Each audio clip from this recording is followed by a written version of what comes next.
Olá, o meu nome é Francisco Gomes e juntamente com o meu colega Tiago Guedes vamos apresentar o quarto episódio do podcast do Medubi Prognóstico.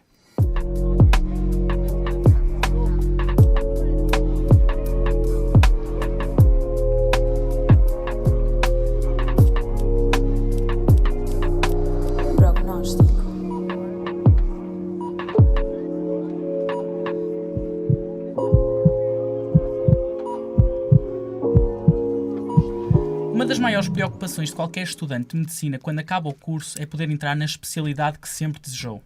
No entanto, cada vez mais pessoas se candidatam à Prova Nacional de Acesso, sendo cada vez então mais difícil obter a nota necessária para entrar na tal especialidade. Por isto e por outros motivos, torna-se mais comum e relevante procurar uma opção fora de Portugal. O episódio é sobre a especialidade no estrangeiro, mais especificamente na Noruega. Para isso, contamos com a presença do Dr. Pedro Medeiros e com a sua ajuda vamos debater um pouco sobre este tema. Em primeiro lugar, gostaria de agradecer a sua presença e por ter abdicado do seu tempo para estar aqui presente connosco. Boa tarde. Olá. Portanto, obrigado, Dr. Pedro. Agora vamos fazer uma pequena introdução do seu currículo académico e profissional. Portanto, a nível académico, o Dr. Pedro Medeiros é um interno doutorando nas universidades de Oslo, na Noruega, e Innsbruck, na Áustria. Tem uma formação académica diversificada na área de investigação médica em ambientes internacionais, com particular interesse nas áreas de anestesiologia e imunologia. No âmbito da iniciativa europeia Corvus, está a estudar o papel do sistema do complemento em infecções oportunistas, cofinanciado pela União Europeia no projeto Horizont 2020.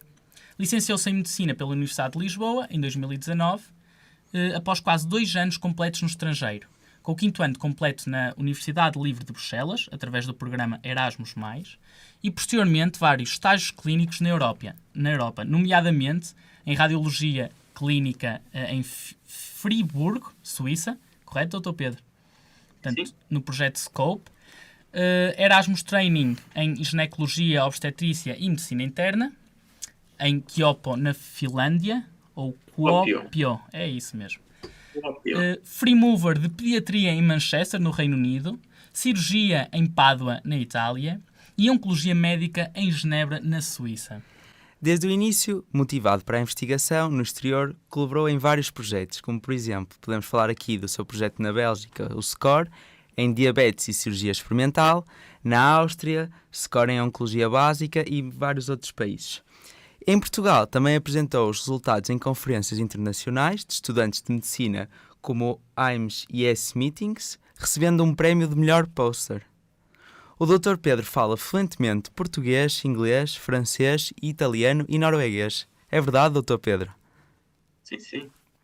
Fascinado pela cultura europeia, é também um ávido viajante, tendo participado em conferências médicas em várias capitais europeias, como por exemplo Bruxelas, Berlim, Varsóvia. E como curiosidade, é ainda um apaixonado por ópera, tendo assistido a óperas por toda a Europa e em palcos mundiais, ao longo das últimas temporadas, desde o Met de Nova Iorque até à Coreia do Sul. Portanto, Dr. Pedro, após este vasto currículo e todas estas informações, vamos fazer a primeira parte do podcast em norueguês e a segunda parte do podcast vamos aqui ver em italiano e depois pode juntar um bocadinho de francês e se quiser acrescentar o inglês, também aceitamos, ok? Ja, det går bra för mig. Vi kan starta med norsk. Ui, o Dr. Så Pedro, o que é que disse agora? så vi på italiensk. Ok. Pronto, não vamos fazer isto, como é óbvio. Era Não, giro, não. mas ninguém ia Non è perceber. buona idea de Exatamente. farlo in norvegese.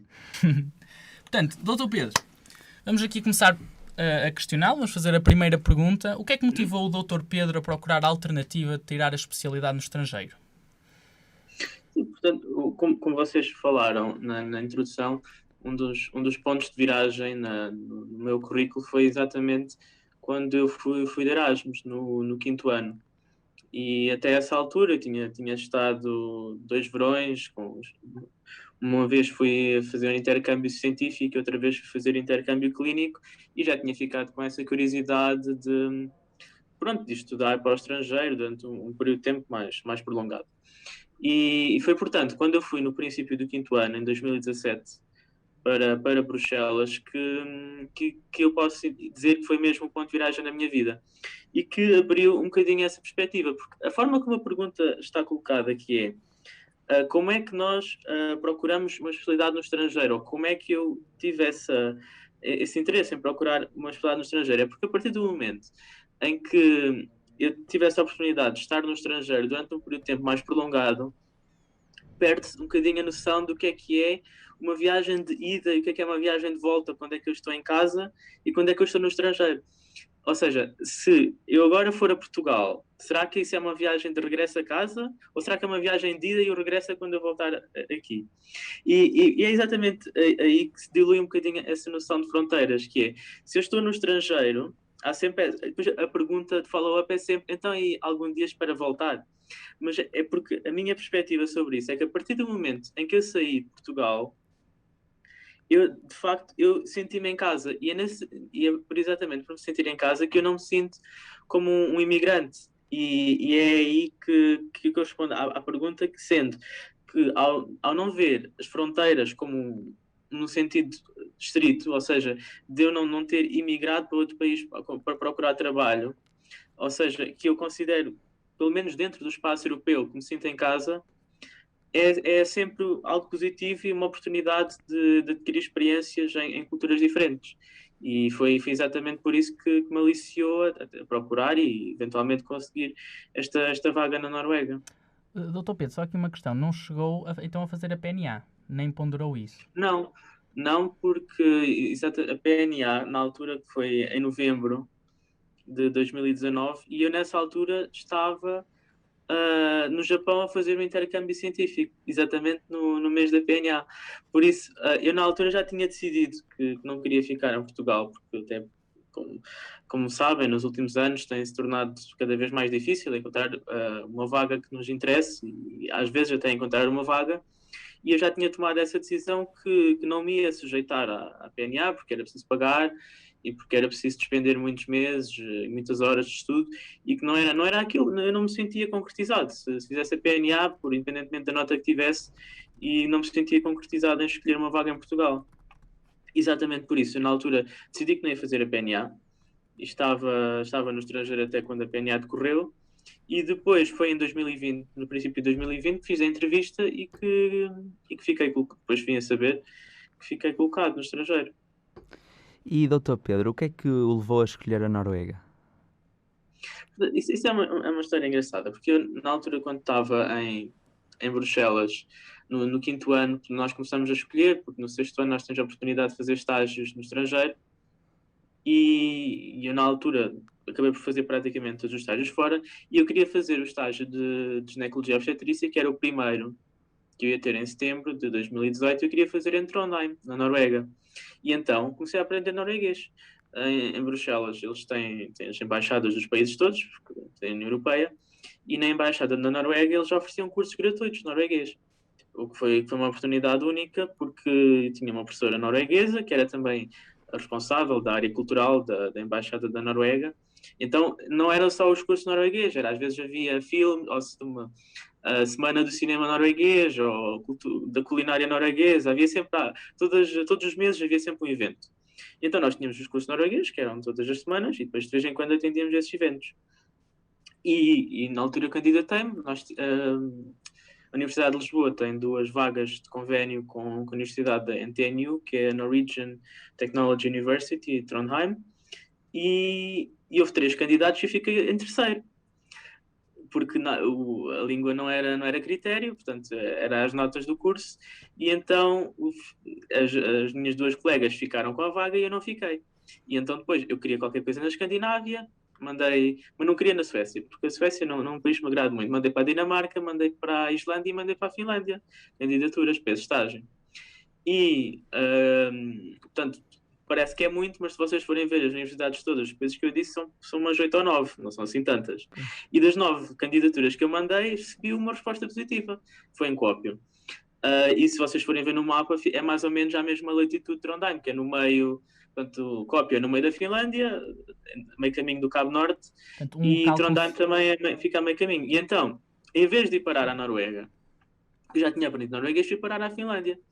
onde estive 3 meses, mas foi uma experiência bastante interessante na altura, porque também foi em setembro, foi no início, quando chega toda a gente da Alemanha, da França, portanto eu acabei por conhecer muitos colegas que nessa altura também foram fazer Erasmus nesse sítio, e fiquei com essa... Eu queria ir para a Noruega uma vez, pelo menos na vida, a trabalhar, porque já tinha estado de férias antes, também em 2012, já há quase 10 anos, na altura era pequenino com os meus pais, e antes de começar a medicina, antes disso tudo, eu queria voltar um dia, e já tinha aprendido norueguês, e entretanto depois tive a oportunidade de estar perto, porque se vocês forem ver o mapa também, Kuopio dá para ir de carro à Noruega, porque passa por cima do Golfo da Bótnia, e na altura também fomos com os colegas de carro às Ilhas Lofoten, e mesmo não estando a trabalhar na Noruega, fiquei mesmo com o bichinho de um dia voltar. E então, depois, em 2020, eu mandei candidaturas para vários países, das línguas que falava, e como tinha o norueguês, também mandei para a Noruega. E, entretanto, depois fiz algumas entrevistas, umas correram melhor, outras nem tanto. E aquela em que eu fui aceito e que também mostrei a minha disponibilidade foi a de Oslo, onde estou agora. Por isso, assim, muito resumidamente, foi assim que eu fui parar à Noruega. Ou seja, um bocado por coincidência e também seguindo um bocadinho as preferências que eu tinha. Ok. Dr. Pedro, só por curiosidade, quais foram as outras opções? Portanto, para além da Noruega, nessa fase de escolha? E, portanto, eu tinha estado na Bélgica, portanto, eu tinha quer o francês, quer o holandês, que se vocês quiserem trabalhar na Bélgica é conveniente saberem as duas línguas. E eu também me candidatei à Bélgica. Só que, por exemplo, na Bélgica, eu não fiquei... Ou seja, eu nem sequer fui à entrevista por o sistema funciona assim. Porque na Bélgica as vagas começam em novembro. Eu posso estar a dizer uma grande asneira, mas eu vou tentar dizer o que me lembro. Portanto, as especialidades começam dia 1 de novembro. E vocês têm que se candidatar em fevereiro do ano anterior. Do ano letivo anterior, porque na Bélgica é por anos letivos. Mas se vocês forem estrangeiros, vocês só podem se candidatar depois de terem feito o ano comum, mesmo que não tenham feito o ano comum. Ou seja, eu se quisesse começar dia 1 de novembro de 2019, que eu tinha acabado o curso em julho, eu tinha que me ter candidatado em fevereiro, mas em fevereiro eu já tinha que ter acabado o curso de medicina. Ou seja, eu só me podia candidatar em 2020. E, portanto, eu em janeiro de 2020 fiz esta entrevista na Noruega, apesar de já ter mandado a candidatura para a Bélgica em fevereiro, para entrar em novembro de 2020. Só que, entretanto, como fui aceito na Noruega, eu depois já não segui.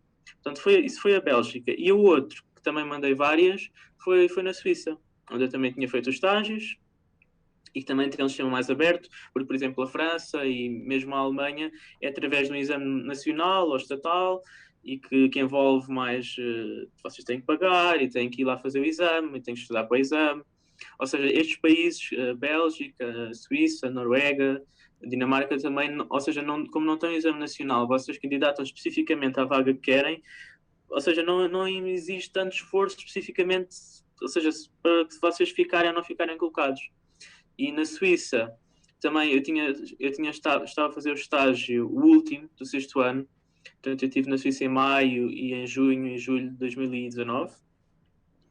E também nessa altura também fiz várias entrevistas, só que na Suíça a diferença é que vocês, quando se candidatam, é sempre 2 anos antes. Ou seja, se vocês forem fazer entrevistas em 2019, é para entrar agora em 2021. E pronto, na altura fiz as entrevistas, eles ficaram a conhecer, ficaram interessados, e depois, se a vaga abrisse,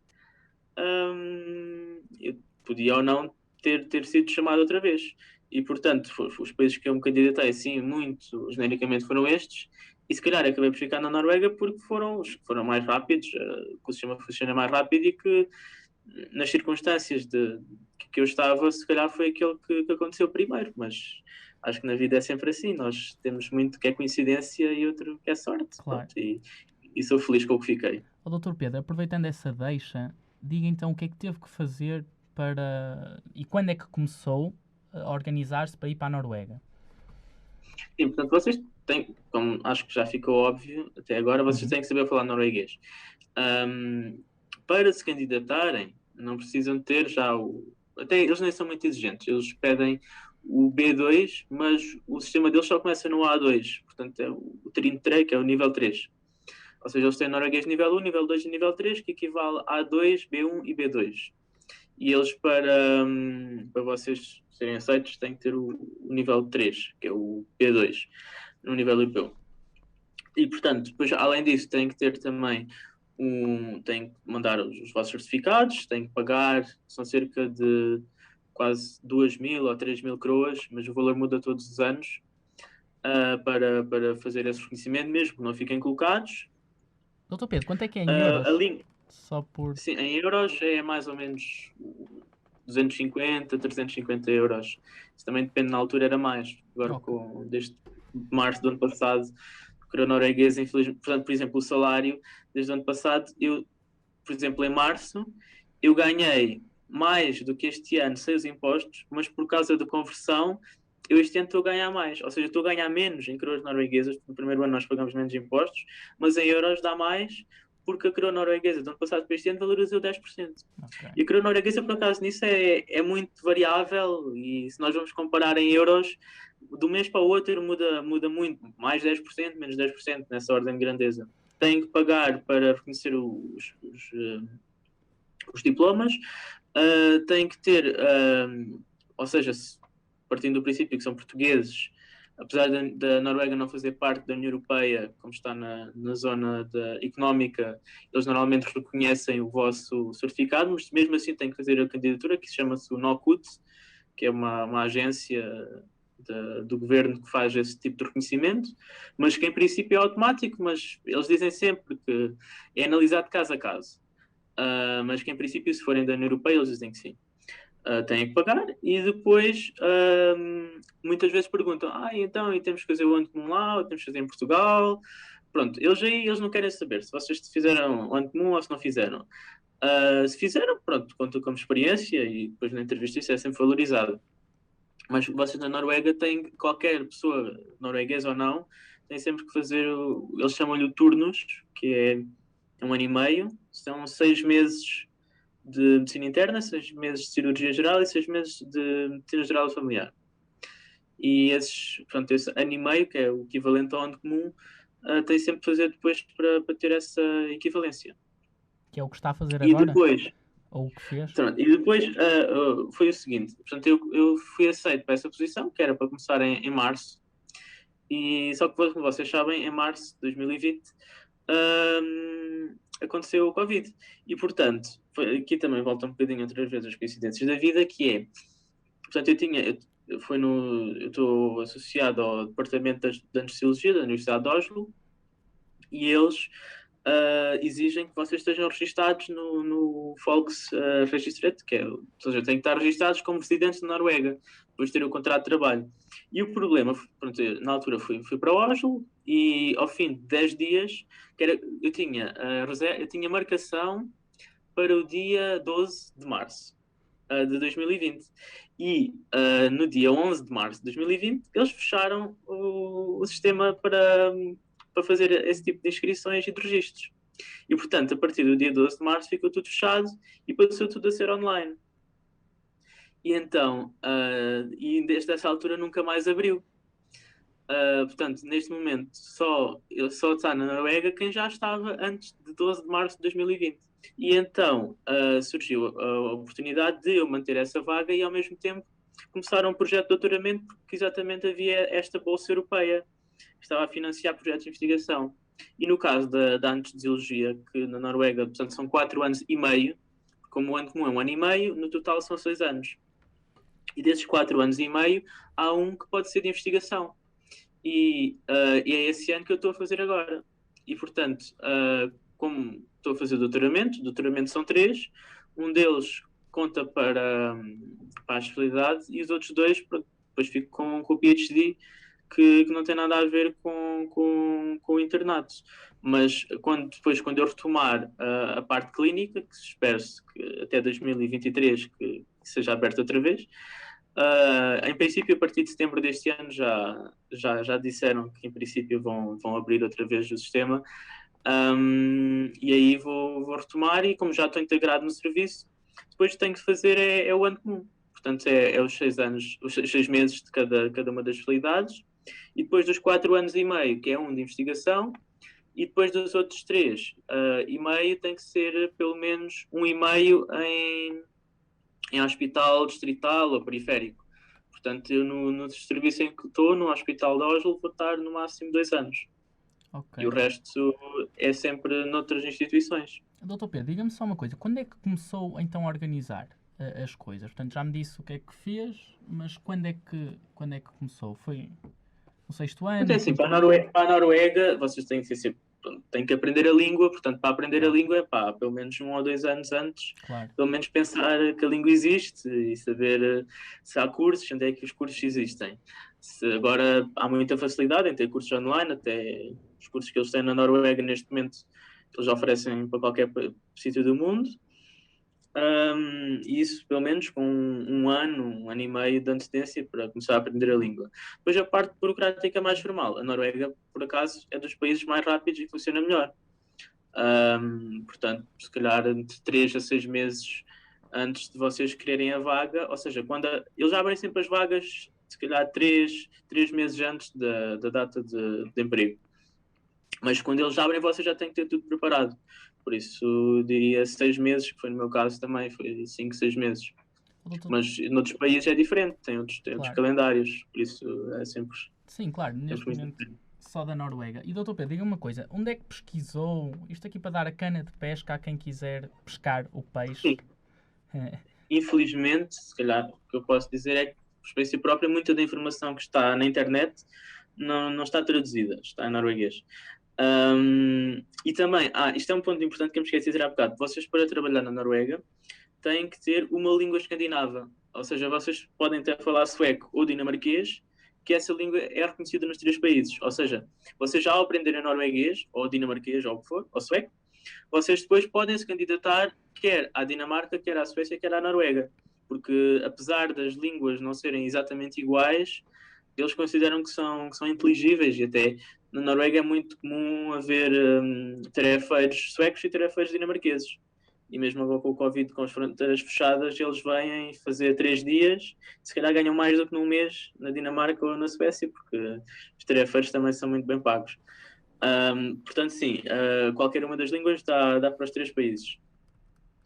E a pergunta era... Agora, com isto, esqueci. Pronto, o doutor Pedro de certa forma já respondeu, mas onde é que foi pesquisar a informação? Portanto, a informação. E portanto, vocês têm que sempre ver nos hospitais, apesar de eles na Noruega terem um sistema centralizado, que é o Job Norge, escreve-se como se diz em inglês, portanto é assim um site verde, e eles, qualquer posição, eles publicam online. E depois eles aí dizem o que é que estão à procura, porque não é como em Portugal, que há um sistema central, não. Cada hospital vai dizer, nós temos estas vagas, e nós para esta vaga queremos uma pessoa que já tenha trabalhado 1 ano no serviço de medicina interna, ou queremos uma pessoa que até pode não ter experiência nenhuma, mas querer fazer investigação, ou queremos, pronto, eles aí dizem, assim, de linhas gerais, qual é o perfil do candidato.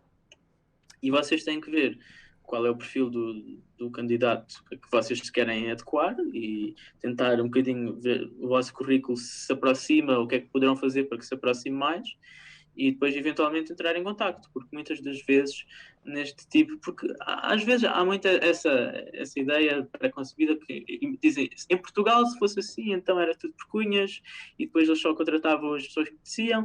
É assim, na realidade, nestes países, acaba por ser, mas não é bem uma cunha, porque é assim, se eles já vos conhecem, já têm ideia do que é que vocês fazem e do vosso currículo, porque é que eles vão contratar uma pessoa externa? Não é por ser amigo do amigo, é mais por, obviamente, que se eles vos conhecem e já têm uma prova de que vocês conseguem fazer o trabalho que eles estão à procura de uma pessoa para fazer, obviamente que eles vos vão contratar. Portanto, ajuda muito sempre, e há muitas pessoas também na Noruega que fazem é quase voluntariado, que vão trabalhar para um serviço 6 meses a receber 10%. Ou seja, para a Noruega receber 10% é quase como a ordenado mínimo em Portugal, mas para a Noruega é muito pouco. Vocês têm que sempre ter alguma ajuda externa ou pedir um empréstimo, mas já muitas pessoas fazem isso. Vão trabalhar para um serviço de borla durante 6 meses só para mostrar o que valem, e depois quando abre uma vaga a sério, para ganhar a 100%, candidatam-se, e muitas vezes são esses que eles escolhem. Claro, já têm a experiência prévia. Doutor Pedro, vou fazer agora aqui uma questão. Eu não sei se consegue responder, porque de facto não esteve na Noruega a tirar o curso em si, mas consegue-me dizer mais, assim, as maiores diferenças entre o ensino pré-graduado entre Portugal então e a Noruega? Portanto, como é que é o curso de medicina na Noruega? Para mim muito, para já é difícil dizer, portanto, não só por esse motivo, mas porque desde que eu estou lá e até em Portugal mudou completamente, porque agora Claro. o ensino é quase todo online e é muito o número de vezes que vão ao hospital ou que têm esse tipo de aulas mudou muito. Mas pronto, mas sei que lá eles desde cedo, logo a partir do terceiro, quarto ano, não é tanto essa noção de aulas práticas, em como vão 1 hora por semana ou 2 horas por semana e andam 10 alunos atrás de um professor.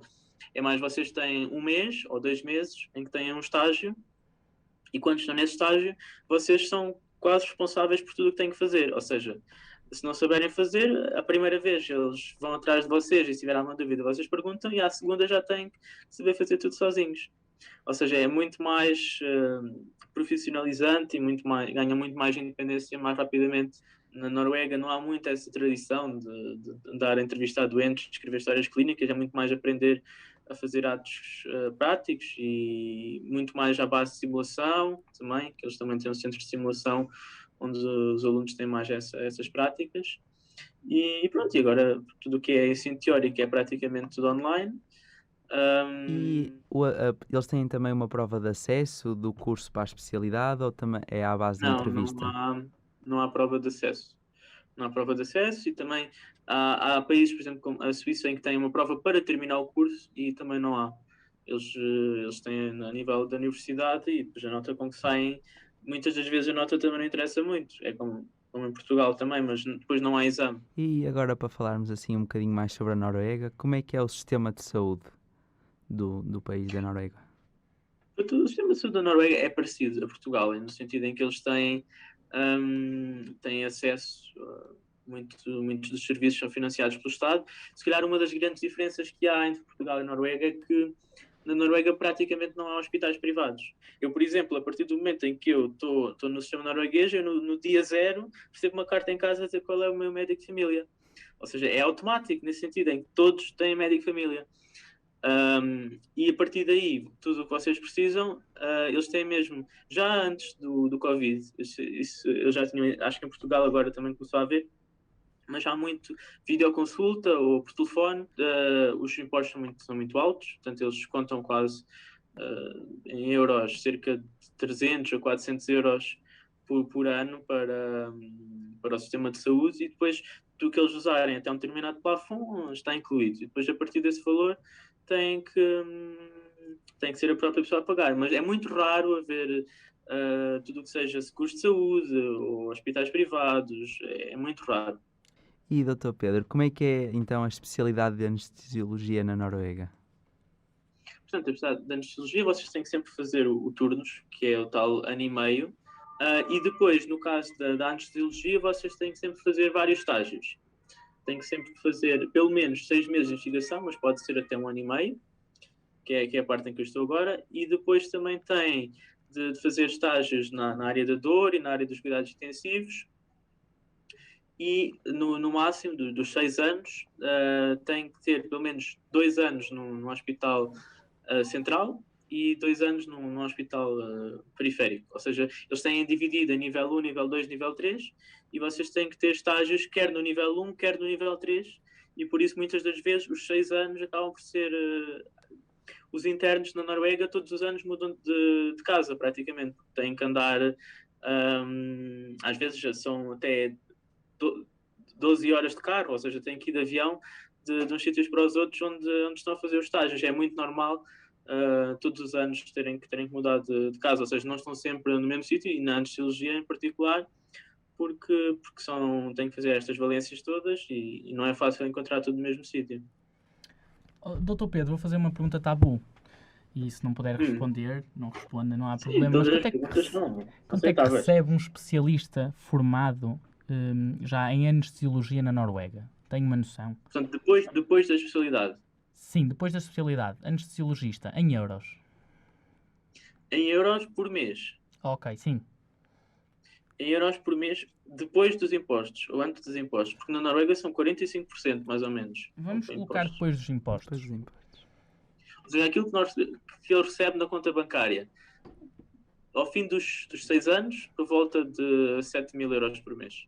O número de horas por semana não é muito elevado, portanto são 42 horas.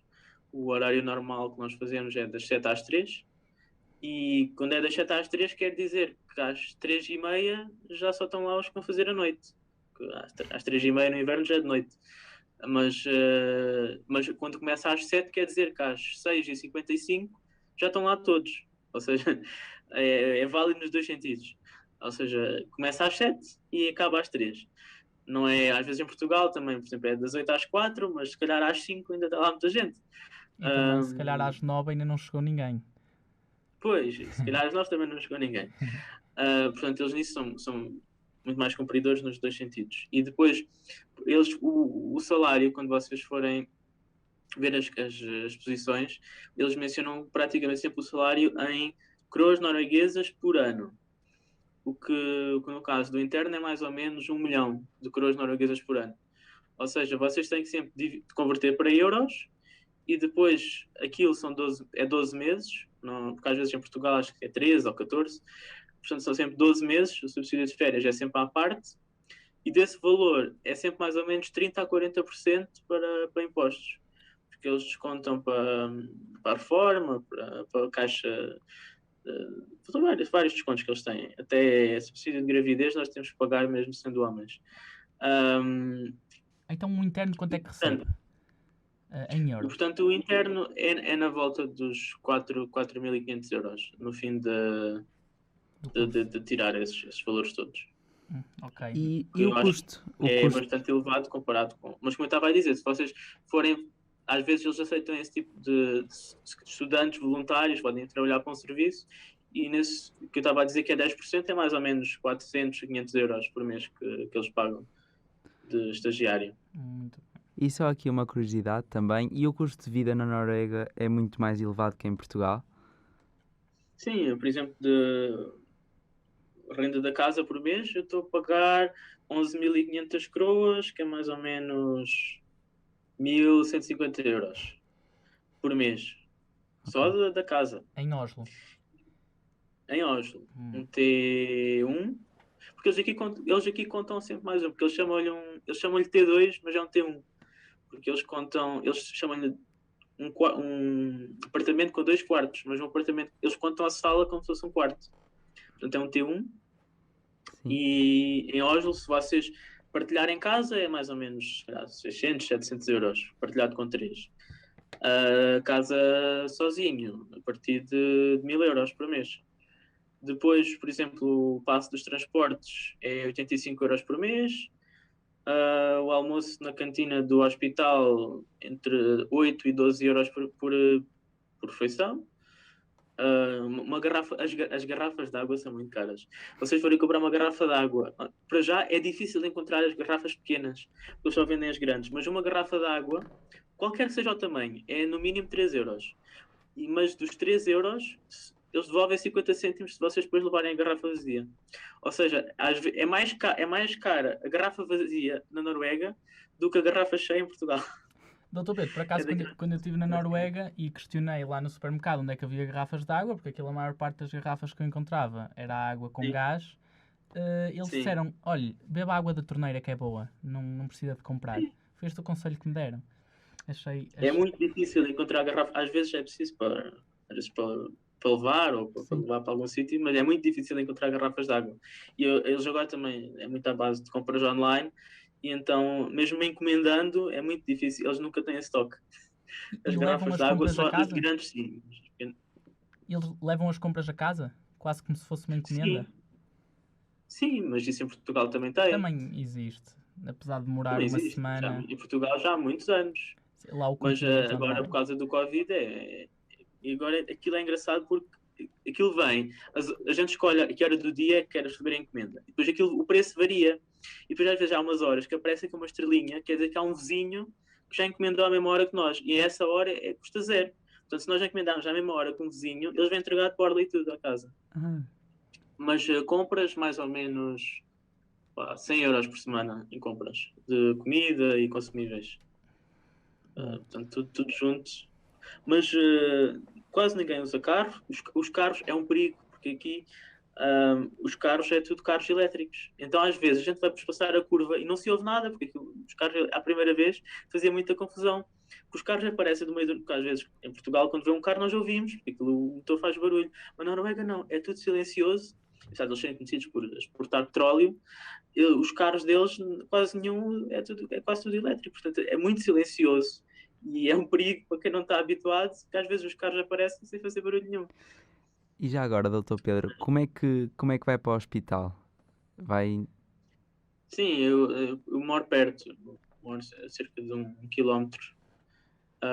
Normalmente vou a pé, mas eles gostam muito de usar bicicletas também. Que aquilo tem uma mata à volta do hospital e mesmo ao fim da tarde é muito normal as pessoas irem fazer piqueniques. Ou... Manhã, às vezes, estão sempre grupos de meninos, daquilo tem uma escola primária, então eles estão sempre com, mesmo agora com o Covid, não tem, eles costumam andar sempre com a professora, vão sempre para a mata passear e anda sempre muita gente, manhã e à tarde. É muito engraçado. E como é que são as pessoas na Noruega? Como é que é a vida São social muito na Noruega? simpáticos.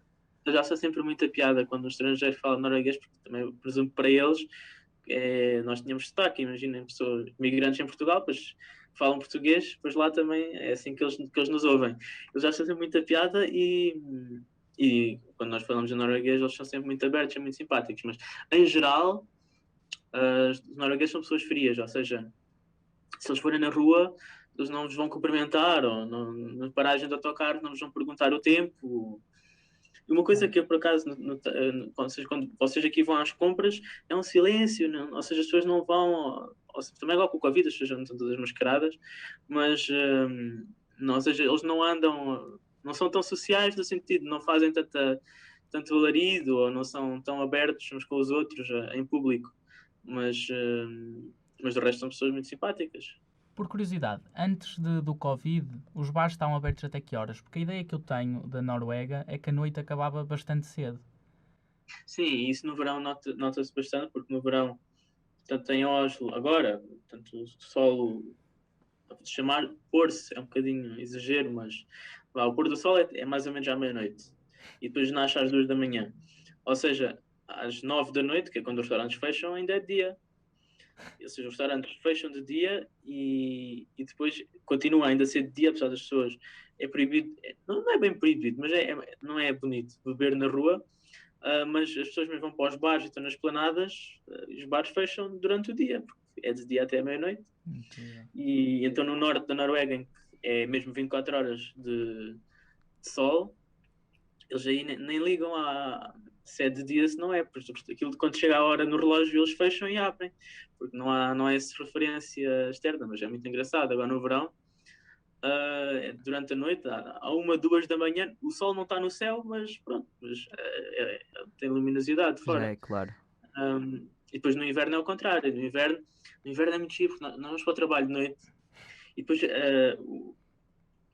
são aqueles dias frios, ou seja, chega a estar a -20, mas o céu está limpo. Ou seja, está tudo cheio de neve, está a -20, e depois mais ou menos às 9, 9h30, vê-se o nascer do sol da janela do gabinete, que é muito giro.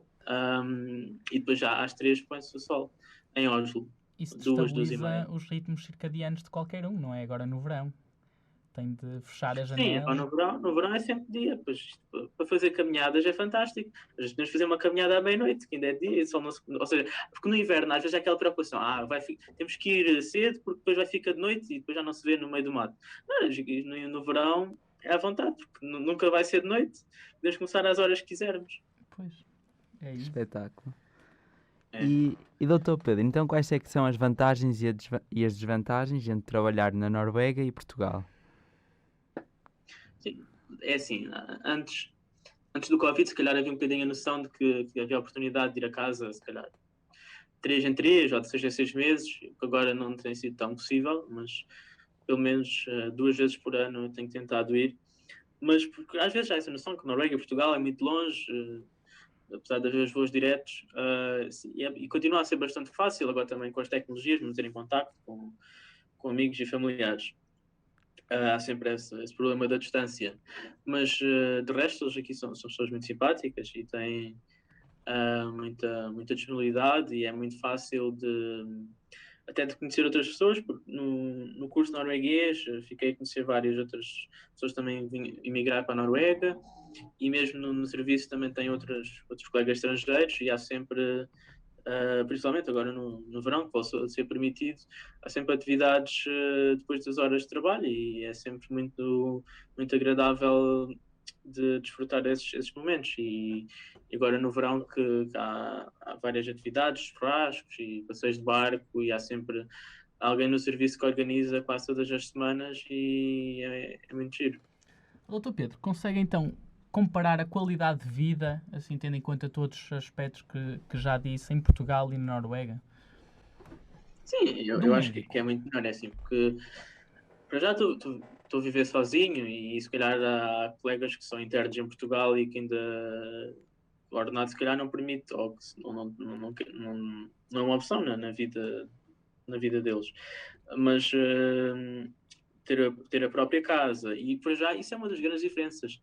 Se vocês forem noruegueses, tiverem 26, 27 anos, já é expectável, ou seja, o normal é já estarem a pagar um empréstimo e já terem a vossa própria casa. A partir dos 24, já não. A partir dos 20, já não estão na casa dos pais, que acho que em Portugal é bastante diferente. A partir dos 20, já não estão na casa dos pais, ou já têm part-time e já estão a poupar para a entrada do empréstimo. E a partir dos 26, 27 já têm casa própria e já estão a pagar empréstimo. Que às vezes em Portugal, se calhar, eu tenho a noção que às vezes pessoas com 30 e quase 40, até aos 40 anos, se calhar, ou ainda estão a viver com os pais, ou ainda estão a alugar casa. E isso na Noruega, isso para mim é chocante, no sentido de ser completamente o oposto. Eles aqui são muito mais independentes financeiramente logo a partir do princípio dos 20.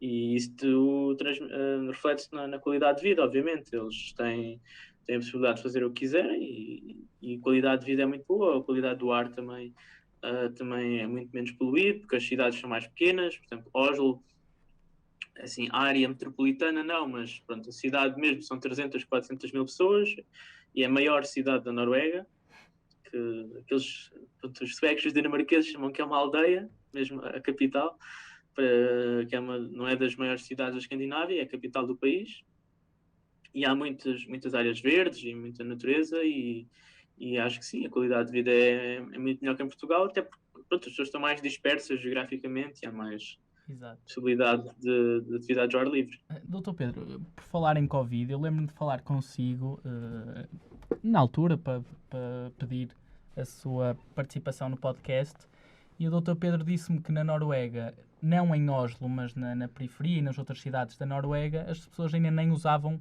máscara, e isto aqui estamos a falar de há 2 meses, correto? Portanto...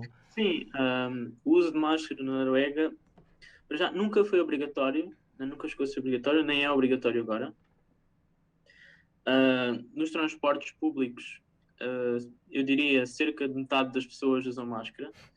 É altamente recomendado, ou seja, não é expectável que num autocarro cheio, que às vezes acontece, porque há acidentes, ou às vezes já há um que falha, mas muito raro. Ou seja, se houver um autocarro que tenha mais gente, é expectável que todas as pessoas usem máscara. Mas, para eles o importante é 1,5 metro de distância. Ou seja, se as pessoas tiverem o distanciamento social, eles consideram que não é necessário usar máscara, mesmo num espaço fechado.